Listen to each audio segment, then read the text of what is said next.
ಮನಸ್ಸಿಟ್ಟು ಕಿವಿ ಕೊಡಿ, ನಿಮ್ಮ ಮನಸ್ಸಿಗೆ ನಿಮ್ಮಾಪ್ತನ ಪಿಸುಮಾತು. ಮನವೇ ನೀ ಅನಂತ ಆಕಾಶ. ಈ ಹಿಂದೆ ಅಂದರೆ 4-5 ಪೀಳಿಗೆಗಳ ಹಿಂದೆ, ಈಗಿನ 4-5 ಜನರೇಷನ್ಗಳ ಹಿಂದೆ ನಮ್ಮ ಭಾರತದಲ್ಲಿ ಆತ್ಮಹತ್ಯೆ ಅಂತನ್ನೋದು ಈ ದೊಡ್ಡೋರ ವಿಷಯ ಮಾತ್ರ ಆಗಿತ್ತು. ಸುಮಾರು ಈಗ 2-3 ಜನರೇಷನ್ಗಳಿಂದ ಅದು 18 ವಯಸ್ಸಿನ ಕೆಳಗಿನ ಮಕ್ಕಳಿಗೂ ಮುಟ್ಟಿಬಿಟ್ಟಿದೆ. ನಿಜ ಹೇಳಬೇಕು ಅಂತಂದರೆ ಸೈಕಾಲಜಿಕಲಿ ಈ ನಮ್ಮ ಸಮಾಜಕ್ಕೆ ಇದೊಂದು ಅಲಾರ್ಮಿಂಗ್, ಎಚ್ಚರಿಕೆಯ ಕರೆಗಂಟೆ. ಮಕ್ಕಳಲ್ಲಿ ಆತ್ಮಹತ್ಯೆ ಅನ್ನೋದನ್ನು ಕೇವಲ ಆ ಮಗುವಿನ ವೈಯಕ್ತಿಕ ವಿಷಯವಾಗಿ ಮಾತ್ರ ನಾವು ನೋಡೋದಕ್ಕೆ ಆಗೋಲ್ಲ. ಸಾಂಸ್ಕೃತಿಕ, ಸಾಮಾಜಿಕ, ಶೈಕ್ಷಣಿಕ ಮತ್ತು ಎಮೋಷನಲ್ ಕಲ್ಚರ್ ಅಂದರೆ ಭಾವ ಸಂಸ್ಕೃತಿ ಜೊತೆಗೆ ಪೇರೆಂಟಿಂಗ್ ಜೊತೆಗೆ ಇದು ಎಲ್ಲವನ್ನು ಕೂಡ ನಾವು ಗಮನಿಸಬೇಕಾಗ್ತದೆ.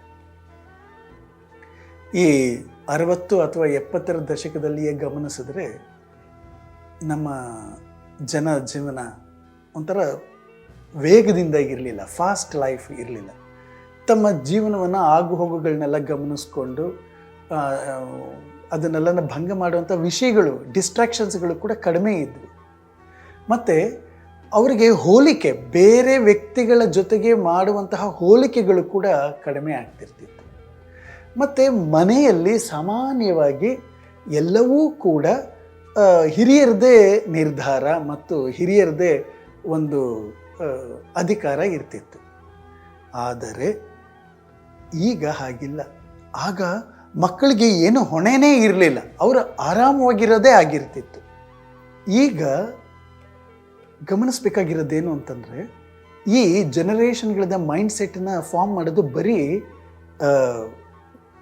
ಕುಟುಂಬ ಮತ್ತು ಮಗುವಿನ ಜೊತೆಯಲ್ಲಿ ಇರೋರು ಮಾತ್ರ ಅಲ್ಲ. ಆಯಾ ಪೀಳಿಗೆಯ ಮಕ್ಕಳು ಬೌದ್ಧಿಕವಾಗಿ ಅಂದರೆ ಇಂಟೆಲೆಕ್ಚುಯಲ್ ಆಗಿ ಗ್ರಹಿಸೋದಕ್ಕೆ ಪ್ರಾರಂಭ ಆಗುವ ಹೊತ್ತಿಗೆ ಯಾವ ಇನ್ಫಾರ್ಮೇಷನ್ ಟೆಕ್ನಾಲಜಿ ಇರ್ತದೋ ಅದರದ್ದು ಕೂಡ ಇನ್ಫ್ಲೂಯೆನ್ಸ್ ತುಂಬ ಇಂಪಾರ್ಟೆಂಟ್ ಆಗಿರುತ್ತೆ. ನೋಡಿ,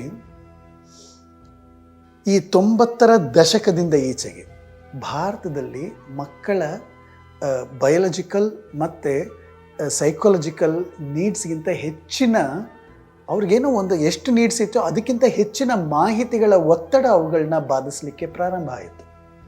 ಸಾಲದಕ್ಕೆ ಅವುಗಳು ಹೆಚ್ಚಿನ ವೇಗವನ್ನು ಕೂಡ ಪಡ್ಕೊಳ್ತಾ ಹೋಯಿತು. 20ರ ದಶಕ, ಈ 20th ಸೆಂಚುರಿ ದಾಟಿದ ಮೇಲಂತೂ ಸಂಪೂರ್ಣವಾಗಿ ಇನ್ಫಾರ್ಮೇಷನ್ ಟೆಕ್ನಾಲಜಿ ಮಕ್ಕಳ ಮನಸ್ಸಿಗೆ ಅಂದರೆ ಅವ್ರಿಗೆ ಎಷ್ಟು ಅಗತ್ಯ ಇದೆಯೋ ಅದಕ್ಕಿಂತ ಅವ್ರಿಗೆ ಗ್ರಹಿಸಲಿಕ್ಕೆ ಸಾಧ್ಯವಾಗಿರೋದಕ್ಕಿಂತ ಹೆಚ್ಚು ಬಂಬಾರ್ಡಿಂಗ್ ಆಗಲಿಕ್ಕೆ ಶುರುವಾಯಿತು. ಸಮಾಜ ಶೈಕ್ಷಣಿಕ ಮತ್ತು ಔದ್ಯೋಗಿಕ ವಿಷಯದಲ್ಲಿ ಈ ಸಮಾಜ ಒಂದು ರೀತಿಯಲ್ಲಿ ಸ್ಪರ್ಧಾತ್ಮಕವಾಯಿತು, ಒಂಥರ ಕಾಂಪಿಟೇಟಿವ್ ಮೋಡ್ಗೆ ಹೋಯಿತು. ಶಾಲೆಯಲ್ಲಿ ಮಕ್ಕಳು ಕಲಿಯುವ ವಿಷಯಗಳು ಹೆಚ್ಚಾಯಿತು. ಜೊತೆಗೆ ಪೋಷಕರದ್ದು ಪ್ರತಿಷ್ಠೆ ಮತ್ತು ಅವರ ಅಪೇಕ್ಷೆಗಳನ್ನ ಉಳಿಸುವ ಜವಾಬ್ದಾರಿ ಕೂಡ ಪರೋಕ್ಷವಾಗಿ ಮಕ್ಕಳ ಮೇಲೆ ಹೇರಲಾಗ್ತಾ ಹೋಯಿತು. ಖಾಸಗಿ ಶಾಲೆಗಳಲ್ಲಿ ದುಬಾರಿ ಶುಲ್ಕ ಕೊಡುವ ಪೋಷಕರದ್ದು ಅಪೇಕ್ಷೆ ಮತ್ತು ಇದನ್ನು ಪಡೆಯತ್ತಲ್ಲ, ಏನು ಹೇಳ್ತಾರೆ, ಈ ಶಾಲೆಗಳು ಅವುಗಳದ್ದು ಮೇಲೂ ಕೂಡ ನಿರೀಕ್ಷೆ ಭಾರ ಹೆಚ್ಚಾಯಿತು. ಈ ಪೋಷಕರು ಹೆಚ್ಚು ಹಣ ಕೊಡ್ತಾ ಇದ್ದೀವಿ ಅಂತ ಹೇಳಿ ಅವ್ರ ಮೇಲೆ ಮಕ್ಕಳ ಮೇಲೆ ಪ್ರೆಷರೈಸ್ ಮಾಡಿದ್ರೆ ಹೆಚ್ಚು ಹಣ ಪಡಿತಾ ಇರುವ ಕಾರಣದಿಂದ ಶಾಲೆಗಳು ಕೂಡ ಮಕ್ಕಳ ಮೇಲೆ ಪ್ರೆಷರ್ ಶುರುವಾಯಿತು. ಈ ದುಬಾರಿ ಶುಲ್ಕ ಪಡೆಯುವ ಶಿಕ್ಷಣ ಸಂಸ್ಥೆಗಳು ಈಗ ಆನ್ಸರಬಲ್ ಅವರು ಪೇರೆಂಟ್ಸ್ಗೆ. ಹಾಗಾಗಿ ಮಗು ತನ್ನ ಸಾಮರ್ಥ್ಯವನ್ನು ಮೀರಿ ಫಲ ಕೊಡುವಂಥ ಪ್ರಯತ್ನ ಮಾಡಬೇಕಾಗಿ ಬಂತು. ಈಗ ತಾವು ವೆಚ್ಚ ಮಾಡ್ತಾ ಇರುವ ಹಣಕ್ಕೆ ತುಂಬ ಹಣ ಖರ್ಚು ಮಾಡ್ತಾ ಇದ್ದೀವಿ. ಹಾಗಾಗಿ ನಮ್ಮ ಮಗು ಉತ್ಕೃಷ್ಟ ಮಟ್ಟ ಅಂದರೆ ತುಂಬ ಸ್ಟ್ಯಾಂಡರ್ಡ್ ಎಜುಕೇಷನ್ ಬೇಕು ಅಂತ ಅಂದ್ಬಿಟ್ಟು ಪೇರೆಂಟ್ಸ್ಗಳು ಕೂಡ ಬಯಸೋಕ್ಕೆ ಶುರುವಾಯಿತು. ಈ ಪೇರೆಂಟ್ಸು ಮತ್ತು ಇದು ಶಿಕ್ಷಣ ಸಂಸ್ಥೆಗಳು ಇವೆರಡರ ಪ್ರತಿಷ್ಠೆಗಳನ್ನ ಎತ್ತಿ ಹಿಡಿಯುವ ಭರದಲ್ಲಿ ಮಗುವಿನ ತುಂಬ ಭಾವನಾತ್ಮಕವಾದ ಅಗತ್ಯಗಳನ್ನು ಇಬ್ಬರೂ ಗಮನಿಸಲಿಲ್ಲ. ಅವ್ರ ಎಮೋಷನಲ್ ನೀಡ್ಸ್ನ ಅಡ್ರೆಸ್ ಮಾಡಲಿಲ್ಲ. ಇನ್ಫಾರ್ಮೇಷನ್ ಮತ್ತು ಟೆಕ್ನಾಲಜಿ ಇವುಗಳದ್ದು ಪರಿಚಯ ಮತ್ತು ಪ್ರಭಾವಗಳಿಂದ ಮನಸ್ಸುಗಳು ರೂಪುಗೊಳ್ಳುತ್ತವೆ, ಮನಸ್ಥಿತಿಗಳು ನಿರ್ಮಾಣ ಆಗ್ತವೆ. ಮತ್ತು ಹೆಚ್ಚು ವಿಷಯಗಳ ಜೊತೆಗೆ ಸಂಪರ್ಕ ಪಡ್ಕೊಂಡಿದ್ದಂಗೆ ಅವ್ರಿಗೆ ಹೆಚ್ಚೆಚ್ಚು ಡಿಸ್ಟ್ರಾಕ್ಷನ್ ಆಗ್ತಾ ಇರ್ತದೆ. ತಮ್ಮ ಬದುಕಿನ ಅಗತ್ಯದ ಮತ್ತು ಆಯ್ಕೆಯ ವಿಷಯಗಳಲ್ಲಿ ಯಾವುದು ಪ್ರಿಯಾರಿಟಿ, ಆದ್ಯತೆ ಏನಿದೆ ಅದೇ ಗೊತ್ತಾಗೋದಿಲ್ಲ, ಕನ್ಫ್ಯೂಷನ್ ಆಗ್ತಾ ಹೋಗ್ತದೆ. ಇದು ಎಲ್ಲದರ ಕಾರಣದಿಂದ ಒತ್ತಡಗಳು ಉಂಟಾಗ್ತವೆ. ಮಕ್ಕಳು ಆಂಗ್ಸೈಟಿಗೆ ಒಳಗಾಗ್ತಾ ಇದ್ದಾರೆ. ಮಕ್ಕಳಲ್ಲಿ ಇವಾಗ ಡಿಪ್ರೆಷನ್ ಆ್ಯಂಡ್ ಆಂಗ್ಸೈಟಿ ತುಂಬ ಇದೆ. ಇದಕ್ಕೆ ನೇರವಾದ ಕಾರಣ ಶಿಕ್ಷಕರು ಮತ್ತು ಪೋಷಕರು. ಇದರಿಂದ ಈ ಮನಸ್ಸಿನ ಎಮೋಷನಲ್ ಕೋಶನ್ಸ್ ಇದೆಯಲ್ಲ, ಇದರದು ಡಿಸೈನಲ್ಲಿ ವ್ಯತ್ಯಾಸ ಆಗ್ತದೆ. ಅವರ ಎಕ್ಸ್ಪೀರಿಯನ್ಸ್, ಅನುಭವ ಬದಲಾಗ್ತದೆ. ಅವರ ಎಕ್ಸ್ಪ್ರೆಷನ್, ಅಭಿವ್ಯಕ್ತಿಗಳು ಬದಲಾಗ್ತದೆ. ಇದರಿಂದ ಏನಾಗುತ್ತೆ, ದೊಡ್ಡವರು ಮತ್ತು ಮಕ್ಕಳು ಇವರ ನಡುವೆ ಒಂದು ಎಮೋಷನಲ್ ಕಾನ್ವರ್ಸೇಷನ್ ಆಗಬೇಕಲ್ಲ, ಅದೇ ಆಗ್ತಾ ಇಲ್ಲ. ಬಹುದೊಡ್ಡ ಅಂತರ ಇದೆ. ಮಕ್ಕಳಿಗೆ ತಮ್ಮ ಭಾವನಾತ್ಮಕ ನೆಲೆಯಲ್ಲಿ ಸಿಕ್ಕಾಪಟ್ಟೆ ಘಾಸಿ ಆಗ್ತಾ ಇದೆ. ಆದರೆ ಹಿರಿಯರು ತಾವು ಆ ವಯಸ್ಸಿನಲ್ಲಿ ಹಾದು ಹೋಗದ, ಈಗ ಅವ್ರದ್ದು ಬೇರೆ ಎಕ್ಸ್ಪೀರಿಯನ್ಸ್ ಇತ್ತು, ಆದರೆ ಈ ಮಕ್ಕಳಿಗಾಗ್ತಿರೋ ಎಕ್ಸ್ಪೀರಿಯನ್ಸ್ ಬೇರೆ ಇದೆ. ಅವರ ಕಣ್ಣು ಮುಂದೆ ಕಾಣ್ತಾ ಇರುವಂತಹ ಚಿತ್ರಣ, ಸಮಾಜದ ಬದುಕಿನ ಚಿತ್ರಣ ಬೇರೆಯೇ ಇದೆ ಮಕ್ಕಳಿಗೆ. ಹಾಗಾಗಿ ಮಕ್ಕಳಿಗೂ ಮತ್ತು ಪೋಷಕರಿಗೂ ಒಂದು ಸಂಘರ್ಷ ಇದೆ, ಭಾವನಾತ್ಮಕ ಸಂಘರ್ಷ ಇದೆ. ಸಾಮಾನ್ಯವಾಗಿ ಇವಾಗಿನ ಪೋಷಕರು ಉದ್ದೇಶಪೂರ್ವಕವಾಗಿ ಅಲ್ಲದೆ ಇದ್ರೂ ತಮ್ಮ ಅಜ್ಞಾನ ಮತ್ತು ರೂಢಿಯ ಕಾರಣದಿಂದ ಮಾಡುವ ತಪ್ಪುಗಳಿಂದ ಏನಾಗ್ತದೆ ಅಂತಂದರೆ, ಮಕ್ಕಳ ಎಮೋಷನಲ್ ನೀಡ್ಸ್ ಅಂದರೆ ಭಾವನಾತ್ಮಕವಾದಂತಹ ಅಗತ್ಯಗಳನ್ನು ಅವರು ಗಮನಿಸ್ತಾ ಇಲ್ಲ. ನಾನು ಹಂಗಿದ್ದೆ, ನಾನು ಹಿಂಗಿದ್ದೆ ಅಂತ ಅಂದ್ಬಿಟ್ಟು ತಮ್ಮ ಬಾಲ್ಯವನ್ನು ಮಕ್ಕಳ ಬಾಲ್ಯದ ಜೊತೆಗೆ ಹೋಲಿಸ್ತಾರೆ. ಸುಮಾರು 30-35 ವರ್ಷಗಳ ಹಿಂದಿನ ತಮ್ಮ ಬಾಲ್ಯದ ಭಾವನೆಗಳು, ಚಿಂತನೆಗಳು, ಆಲೋಚನೆಗಳು ತಮ್ಮ ಮಕ್ಕಳ ಬಾಲ್ಯದಲ್ಲಿ ಪ್ರತಿಫಲಿಸ್ತವೆ ಅಂತ ನಿರೀಕ್ಷಿಸೋದು, ಅವರ ವರ್ತನೆಗಳಲ್ಲಿ ಇವರು ಅದನ್ನು ಎಕ್ಸ್ಪೆಕ್ಟ್ ಮಾಡೋದು ಈ ಪೀಳಿಗೆಗಳ ವಿಷಯದಲ್ಲಿ ಒಂದು ಅನ್ಸೈಂಟಿಫಿಕ್ ಮತ್ತು ಇರ್ರ್ಯಾಷನಲ್ ಆ್ಯಟಿಟ್ಯೂಡ್. ಅದು ಇದೇ ಪೀಳಿಗೆಗಳ ಅಂತರದಿಂದ ಆಗ್ತಾ ಇರುವಂತಹ ಸಮಸ್ಯೆಗಳು. ಇವಾಗಿನ ಮಕ್ಕಳ ಆಂತರಿಕ ಸಂಘರ್ಷಗಳು ಅಂದರೆ ಇಂಟರ್ನಲ್ ಕಾನ್ಫ್ಲಿಕ್ಟ್ ಮತ್ತು ಪ್ರೆಷರ್ ಬೇರೆ ರೀತಿಯಲ್ಲಿದೆ.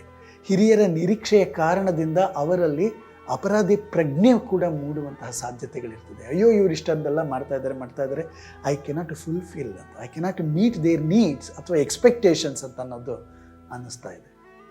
ತಮ್ಮ ಬಾಲ್ಯದ ಆಟ ಪಾಠಗಳನ್ನೆಲ್ಲ ಮಧುರವಾಗಿ ಪರಿವರ್ತಿಸ್ಕೊಂಬಿಟ್ಟಿರ್ತಾರೆ ಈ ನಮ್ಮ ಪೋಷಕರು. ಅವರು ನಿನಗೆ ಓದೋದು ಬಿಟ್ಟರೆ ಬೇರೆ ಏನಿದೆ ಅಂತೆಲ್ಲನೂ ಕೇಳೋದ್ರ ಮೂಲಕ ತಮ್ಮ ಎಲ್ಲ ಕಹಿ ನೆನಪುಗಳನ್ನು ಮರೆತಿರುವ ಜಾಣತನದ ತಂತ್ರವನ್ನು ಅನುಸರಿಸ್ತಾ ಇರ್ತಾರೆ. ಈ ಪೋಷಕರಿಗೂ ಕೂಡ ಬೇರೆ ಬೇರೆ ಆಗಿರ್ತದೆ ನಕಾರಾತ್ಮಕವಾದ ಅನುಭವಗಳು, ಆದರೆ ಅದನ್ನು ಜಾಣತನದಲ್ಲಿ ಮರೆತಿರ್ತಾರೆ. ಹೀಗಾಗಿ ಅವರು ತಮ್ಮ ಮಕ್ಕಳಲ್ಲಿ ನಡೀತಾ ಇರುವಂತಹ ಎಮೋಷನಲ್ ಕಾನ್ಫ್ಲಿಕ್ಟ್, ಪ್ರೆಷರ್, ಆಂಗ್ಸೈಟಿ ಇದನ್ನೆಲ್ಲನೂ ರೆಸ್ಪೆಕ್ಟ್ ಮಾಡೋದಿರಲಿ, ಗುರುತಿಸೋದಕ್ಕೂ ಕೂಡ ಹೋಗ್ತಾ ಇಲ್ಲ ಅವರು. ಇದರಿಂದ ಏನಾಗ್ತಾ ಇದೆ ಗೊತ್ತಾ, ಮಕ್ಕಳು ತಮ್ಮ ಗೋಳನ್ನು ಕೇಳುವವರಿಲ್ಲ ಅಂತ ಆಲೋಚನೆಗೆ ಬರ್ತಾ ಇದ್ದಾರೆ. ದೈಹಿಕವಾಗಿ ಮತ್ತು ಆರ್ಥಿಕವಾಗಿ ಸ್ವತಂತ್ರವಾಗಿ ಬೇರೆ ಇಲ್ಲ. ಹಾಗಾಗಿ ತಮ್ಮನ್ನು ನೆಗ್ಲೆಕ್ಟ್ ಮಾಡ್ತಾ ಇದ್ದಾರೆ, ನಾವು ನಿರ್ಲಕ್ಷ್ಯಕ್ಕೆ ಒಳಗಾಗಿದ್ದೀವಿ ಅಂತ ಅನಿಸೋದಕ್ಕೆ ಶುರುವಾಗ್ತದೆ. ಒಂದು ಮಾತು ಗಮನಿಸಿ, ಇದು ಮುಂದುವರೆದಂತೆ ಏನಾಗ್ತದೆ ಗೊತ್ತಾ, ಅವರ ಎಮೋಷನಲ್ ಪ್ರಾಬ್ಲಮ್ಸ್ ಇದೆಯಲ್ಲ ಅದು ಹೆಚ್ಚುತ್ತಾ ದೇ ಸ್ಟಾರ್ಟ್ ಫೀಲಿಂಗ್ ಸಫೋಕೇಟೆಡ್, ಒಂಥರ ಉಸಿರುಗಟ್ಟಿಸುವ ವಾತಾವರಣ ಅಂತ ಅನ್ಸೋಕ್ಕೆ ಶುರುವಾಗತ್ತೆ. ಶಾಲೆ ಮತ್ತು ಮನೆ ಇವೆರಡೂ ಕೂಡ ಮಕ್ಕಳಿಗೆ ಉಸಿರುಗಟ್ಟಿಸುವ ವಾತಾವರಣ ಆಗ್ತಾ ಹೋಗ್ತದೆ. ಅದು ಮುಂದುವರೆದಂತೆ ಮಕ್ಕಳಲ್ಲಿ ಒತ್ತಡ, ಪ್ರೆಷರ್, ಖಿನ್ನತೆ, ಡಿಪ್ರೆಷನ್ ಮತ್ತು ಆತಂಕ, ಆಂಗ್ಸೈಟಿ ಇವೆಲ್ಲನೂ ತಮ್ಮ ವಯಸ್ಸಿನಲ್ಲಿ ಸಹಜವಾಗಿ ಇರಬೇಕಾಗಿರುವಂತಹ ಎಕ್ಸ್ಪ್ಲೋರೇಷನ್ ಮಾಡೋದನ್ನು ಬಿಟ್ಟುಬಿಟ್ಟು ಆಸಕ್ತಿ, ಯಾವುದೋ ಕುತೂಹಲ, ಖುಷಿಯಿಂದ ಇರೋದು, ಆಟ ಆಡ್ಕೊಂಡಿರೋದು, ಫ್ರೀಯಾಗಿರೋದು, ಬೋಲ್ಡಾಗಿರೋದು, ನೇರವಾಗಿರೋದು ಇವೆಲ್ಲವನ್ನು ಬಿಟ್ಟುಬಿಟ್ಟು ಅನಗತ್ಯವಾದ ಮತ್ತು ಅನಾರೋಗ್ಯಕರವಾದ ಅನ್ಹೆಲ್ತಿ ಫ್ರೇಮ್ನಲ್ಲಿ ಸಿಗಾಕೊಂಡಿರುವಂಥ ಪೀಳಿಗೆಗಳಾಗಿ ಅವರು ಬದಲಾಗಿದ್ದಾರೆ. ತಾವು ಎಕ್ಸ್ಪ್ಲೋರ್ ಮಾಡ್ಕೊಳ್ಬೇಕಾಗಿರುವಂತಹ ಸಮಯದಲ್ಲಿ ಮಕ್ಕಳು ಎಲ್ಲವನ್ನ ಖುಷಿಯಾಗಿ ಹುಡುಕಾಟದಲ್ಲಿ ತೊಡಗುವಂತಹ ಸಂದರ್ಭದಲ್ಲಿ ಹುಡುಕಾಟಕ್ಕೆ ಅವಕಾಶವೇ ಇಲ್ಲದಂತೆ, ಇದನ್ನು ಗಮನಿಸಿ, ಹುಡುಕಾಟಕ್ಕೆ ಅವಕಾಶವೇ ಇಲ್ಲದಂತೆ ಮುಂಚೆನೇ ಟೀಚರ್ಸು, ಪೇರೆಂಟ್ಸು ಎಲ್ಲ ಒಂದು ಬೌಂಡ್ರೀಸ್ನ ಮತ್ತು ಒಂದು ಡೆಸ್ಟಿನೇಷನ್ನ ಸೆಟ್ ಮಾಡಿಬಿಟ್ಟು ಈಗಲಿಂದ ಅವನು ದೊಡ್ಡವನಾಗುವವರೆಗೂ ಓದುತ್ತಾನೇ ಇರಬೇಕು ಅಂತಂದರೆ, ಇತ್ತೀಚೆಗೆ ಒಂದು ಘಟನೆ ನಡೆಯಿತು. ಅವನನ್ನು ಹುಡುಗ ನೀಟ್ ಎಕ್ಸಾಮ್ನಲ್ಲಿ 99.9% ತೊಗೊಂಡಿದ್ರೂ ಕೂಡ ಆ ಹುಡುಗ ನಾನು ವೈದ್ಯಕೀಯ ವೃತ್ತಿಗೆ ಹೋಗಲಿಕ್ಕೆ ಇಷ್ಟ ಇಲ್ಲ ಅಂತ ಹೇಳಿ ಪತ್ರ ಬರೆದಿಟ್ಟು ಆತ್ಮಹತ್ಯೆ ಮಾಡಿಕೊಂಡ. ಅವನು ಪೋಷಕರ ಒತ್ತಡದಿಂದ ಓದೋದೇನೋ ಓದ್ಬಿಟ್ಟ. ಅವನ ಪ್ರತಿಭೆ, ಅವನ ಕಲಿಕೆಯ ಸಾಮರ್ಥ್ಯ ಎಲ್ಲವನ್ನೂ ವಿನಿಯೋಗಿಸಿದ. ಆದರೆ ಅವನ ಎಮೋಷನಲ್ ನೀಡ್ಸ್ನ ಅವ್ರು ಯಾರೂ ಫುಲ್ಫಿಲ್ ಮಾಡ್ತಾ ಇಲ್ಲ. ಇನ್ನು ನಾನು ಕೊನೆಯವರೆಗೂ ಹೀಗೆ ಇರಬೇಕು, ಆ ರೀತಿಯಲ್ಲಿ ಬದುಕುವ ಬದಲು ಸಾಯೋದೇ ಮೇಲು ಅಂತ ಅನ್ನಿಸ್ತಲ್ಲ, ಅದು ಆಗ್ತಾ ಇರೋದು. ಅದು ಸಣ್ಣ ಸಣ್ಣ ವಯಸ್ಸಿನ ಮಕ್ಕಳಲ್ಲಿ ಈ ಆತ್ಮಹತ್ಯೆಯ ವಿಷಯಗಳನ್ನ ಗಮನಿಸ್ತಾ ಹೋಗ್ತಾ ಇದ್ದೀವಿ. ಯಾವುದು ಹಿಂದೆ ಬಹಳ ಒತ್ತಡದ ಇಕ್ಕಟ್ಟಿನ ಜೀವನದ ತುದಿ, ದಿ ಎಂಡ್, ಡೆಡ್ ಎಂಡ್ ಅನ್ನುವಂತಹ ಜಾಗಕ್ಕೆ ಬಂದು ನಿಂತು ಬಿಟ್ಟಿದ್ದೀನಿ ಅಂತಂದಾಗ ಸಾಯ್ತಾ ಇದ್ದಂತಹ ದೊಡ್ಡವರು ಈಗ ಸಣ್ಣ ಮಕ್ಕಳು ವಿಶಾಲವಾದ ಬದುಕು, ಬಹಳಷ್ಟು ಬದುಕಿದಷ್ಟು ಬದುಕಿರುವಂತಹ ಅವಕಾಶಗಳು, ಸಮಯ ಎಲ್ಲ ಇದ್ರೂ ಕೂಡ ಯಾವುದನ್ನು ಲೆಕ್ಕಿಸದೆ ಬೇಗ ಹೊರಟೋಗುವಂಥ ಆತ್ಮಹತ್ಯೆಗೆ ಕಾರಣವಾಗುವ, ತಮಗೆ ತಾವು ಕೊಂದುಕೊಳ್ಳುವಂಥ ಸ್ಥಿತಿ ಒದಗಿದೆ. ನಾವು ದೊಡ್ಡವರು ಮಕ್ಕಳನ್ನು ಪರಿಗಣಿಸುವಾಗ, ಅವ್ರನ್ನ ನೋಡುವಾಗ ಗಮನಿಸಲೇಬೇಕಾಗಿರೋದು ಅಂತಂದರೆ, ನಮ್ಮ ಪೀಳಿಗೆಗೂ ಅವರ ಪೀಳಿಗೆಗೂ ಅಂತರ ಇದೆ. ಅವರ ಬುದ್ಧಿ ಯಾವ ಸಮಯದಲ್ಲಿ ಫಾರ್ಮ್ ಆಗ್ತಾ ಇತ್ತೋ ಆ ಸಮಯದಲ್ಲಿರುವಂಥ ಮಾಹಿತಿ, ತಂತ್ರಜ್ಞಾನಗಳು ಜೊತೆಗೆ ಅವರದೊಂದು ದೊಡ್ಡ ಆಸೆ, ಆಕಾಂಕ್ಷೆಗಳು, ಎಮೋಷನಲ್ ನೀಡ್ಸ್ ಇವೆಲ್ಲ ಇರ್ತವೆ ಅನ್ನೋದನ್ನು ಗಮನಿಸ್ಕೊಳ್ಬೇಕು. ಇದೊಂದು collective responsibility. Parents and teachers have to work together to save a child's childhood. ಮಗುತನ ಜತನ, ಮಗುತನವನ್ನು ಜೋಪಾನ ಮಾಡೋಣ ಅಷ್ಟೇ. ಮನಸ್ಸಿರುವವರಿಗೆ ಮಾನಸಿಕ ಸಮಸ್ಯೆಗಳು ತಪ್ಪಿದ್ದೇನಲ್ಲ, ಹೃದಯ ಇರುವವರಿಗೆ ಭಾವನೆಗಳ ತೊಳಲಾಟವು ಕೂಡ ತಪ್ಪಿದ್ದೇನಲ್ಲ. ಸಂಘರ್ಷ, ಸಮಸ್ಯೆ, ಒತ್ತಡ, ಆತಂಕ, ಸಂಘರ್ಷ ಇವೆಲ್ಲವೂ ಇದ್ದೇ ಇರ್ತದೆ. ನಿಮ್ಮಲ್ಲಿ ಯಾವುದೇ ಪ್ರಶ್ನೆಗಳಿದ್ದರೆ, ಸಂದೇಹಗಳಿದ್ದರೆ, ಸಮಸ್ಯೆಗಳಿದ್ದರೆ, ಹೇಳಿಕೊಳ್ಳಲಾಗದ, ಯಾರೊಂದಿಗೂ ಹೇಳಿಕೊಳ್ಳಲಾಗದಂತಹ ವಿಷಯಗಳು ನಿಮ್ಮನ್ನು ಕಾಡ್ತಾ ಇದ್ದರೆ ನೀವು ನಮ್ಮೊಂದಿಗೆ ಬಹಳ ಮುಕ್ತವಾಗಿ ಹಂಚ್ಕೊಳ್ಳಿ. ಹೀಗೆ ಹಂಚ್ಕೊಳ್ಳೋದ್ರಿಂದ ಏನಾಗ್ತದೆಯೋ, ಐಡೆಂಟಿಟಿ ರಿವೀಲ್ ಆಗಿ ಎಲ್ಲ ವಿಷಯಗಳು ಗೊತ್ತಾಗತ್ತೇನೋ ಅನ್ನುವಂತಹ ಭಯ ಬೇಡ. ನಿಮ್ಮ ಗೋಪ್ಯತೆಯನ್ನು ಕಾಪಾಡುವುದು, ನಿಮ್ಮ ಐಡೆಂಟಿಟಿಯನ್ನು ನಾವು ರಿವೀಲ್ ಮಾಡದೇ ಇರುವುದು ನಮ್ಮ ನೈತಿಕ ಹೊಣೆಗಾರಿಕೆ ಆಗಿರ್ತದೆ. ಹಾಗಾಗಿ ನೀವು ಈ ಕೆಳಕಂಡಂತಹ ನಂಬರ್ಗೆ ನೀವು ವಾಟ್ಸಪ್ ಮೆಸೇಜ್ ಮಾಡಬಹುದು ಅಥವಾ ವಾಯ್ಸ್ ನೋಟ್ ಕೂಡ ಕಳಿಸ್ಕೊಡ್ಬಹುದು. ಯಾರಿಗೂ ಹೇಳಿಕೊಳ್ಳಲಾಗದಂತಹ ನಿಮ್ಮ ಸಮಸ್ಯೆಗಳನ್ನು ಹೇಳ್ಕೊಳ್ಳಿ. ನಿಮ್ಮ ಬಗ್ಗೆ ಆಗಲಿ, ನಿಮ್ಮ ಸಂಬಂಧಗಳ ಬಗ್ಗೆ ಆಗಲಿ, ಅಥವಾ ನಿಮ್ಮ ಮನೆಯವರ ಮಕ್ಕಳ ಬಗ್ಗೆ ಆಗಲಿ, ಯಾವುದಾದ್ರೂ ಸರಿಯೇ, ಇದಕ್ಕೆ ಒಂದು ಯಾವುದೋ ರೀತಿಯ ಒಂದು ಮಾರ್ಗೋಪಾಯ ಇರ್ತದೆ. ಸಾಧ್ಯವೇ ಇಲ್ಲ ಅಂತ ಅನ್ನುವಾಗ ಡೆಡ್ ಎಂಡ್ ಅಂತ ಏನು ಇರೋದಿಲ್ಲ, ಬೇರೆ ಕಿಟಕಿಗಳು ತೆಗೆದಿರ್ತವೆ.